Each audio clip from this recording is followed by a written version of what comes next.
Hi, and welcome to Bee's Adventures, where we travel the world together.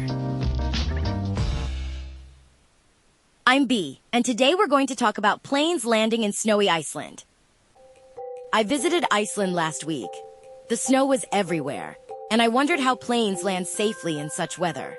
I met Fred at the airport. He works there and knows all about landings in snow. In Iceland, snow is normal for travelers. We have special ways to make sure planes land safely every time.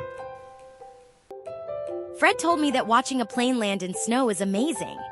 It looks so smooth, even in heavy snow. Our teams clear the runways all day. This makes it much safer for planes to land. I was so surprised. That must be so much work. And they do it even when the snow doesn't stop. We also use lights and technology. These help pilots see the landing area when there's snow everywhere.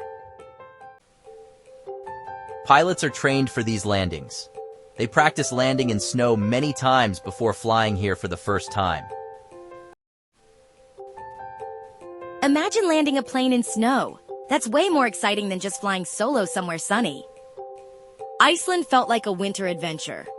Watching planes land here was something I'll never forget. Thanks for listening to Bee's Adventures. See you soon.